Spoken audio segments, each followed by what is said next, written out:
નમસ્કાર, આપ જોઈ રહ્યા છો TV13 ગુજરાતી। આપની સાથે હું છું લવલીન। બુલેટિનની શરૂઆત અત્યાર સુધીના સૌથી મહત્વપૂર્ણ સમાચારોની સાથે કરીશું। હાલ એક મહત્વના સમાચાર સામે આવ્યા છે। સુરત બિટકોઇન કેસમાં એસીબી કોર્ટનો મોટો ચુકાદો સામે આવ્યો છે। કોર્ટે 15માંથી 14 આરોપીઓને કોર્ટે સજા ફટકારી છે। 14 આરોપીઓને કોર્ટે જે રીતે સજા આપી છે પુરાવાના ભાવે જે રીતે જતીન પટેલ નિર્દોષ જાહેર થયા છે। શૈલેષ ભટ્ટ અપહરણ કરી અને બિટકોઇન નાણાં પર આવ્યા હતા। પૂર્વ એમએલએ નલિન કોટડિયા સહિત 14 લોકોને જે રીતે સજા ફટકારવામાં આવી છે। આઈપીએસ જગદીશ પટેલ તથા પૂર્વ પીઆઈ અનંત પટેલને પણ સજા ફટકારવામાં આવી છે।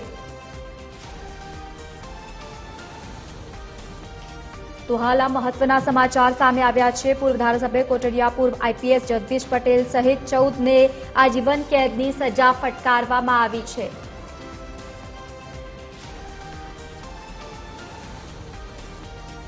તો આ મહત્વના સમાચાર હાલ જે રીતે સામે આવ્યા છે, મહત્વનું છે કે હવે તમામ લોકોને આજીવન કેદની સજા ફટકારવામાં આવી છે।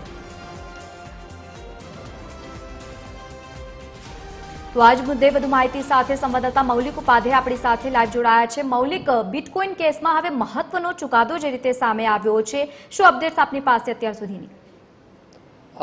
લવલીન, જે રીતે ભારતમાં નોટબંધી વખતે લોકોએ બિટકોઇનમાં નાણાં રોકવાનું શરૂ કર્યું હતું, ત્યારે સુરતમાં બીટ કનેક્ટ નામની જે કંપની છે તેને ક્રિપ્ટોકરન્સીમાં લોકોને રોકાણ કરાવવાનું શરૂ છે તે કર્યું હતું અને શૈલેષ ભટ્ટ છે તેને પણ આ જે કંપની છે તેમાં નાણાં રોક્યા હતા, પરંતુ કોઈ કારણસર આ જે કંપની હતી તેને તાળા લાગી ગયા હતા, જેના કારણે શૈલેષ ભટ્ટ છે જેઓ બિલ્ડર છે તેમને તેમના મળતિયા સાથે મળીને કંપનીના કેટલાક લોકો છે, કર્મચારીઓ છે, તેમનું અપહરણ છે તે કર્યું હતું ને તેમની પાસેથી આ બિટકોઇન, લાઇટકોઇન તેમજ કરોડો રૂપિયા પડાવ્યા હતા। જોકે સાથે સાથે ત્યારબાદ 2018માં કેટલાક પોલીસ અધિકારીઓએ આ જે શૈલેષ ભટ્ટ છે તેનું અપહરણ કર્યું હતું અને 200 બિટકોઇન પડાવી 32 કરોડ રૂપિયાની ખંડણી માંગી હોય તેવા પણ આ સમગ્ર કેસમાં આક્ષેપ થયા હતા। એટલે આ સમગ્ર કેસમાં આજે જે ચુકાદો આવ્યો છે, સિટી સેશન કોર્ટની જે એસીબી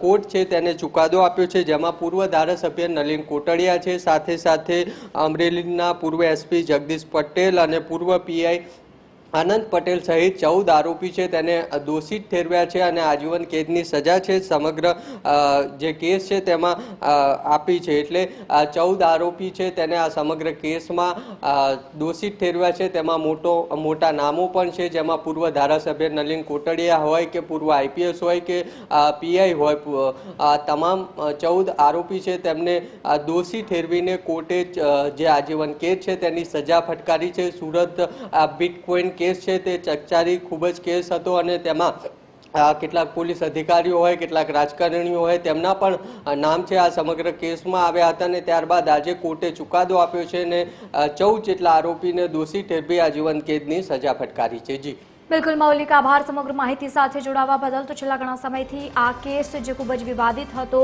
અને તે સમગ્ર આ કેસમાં હવે આજીવન કેદની સજા ફટકારવામાં આવી છે।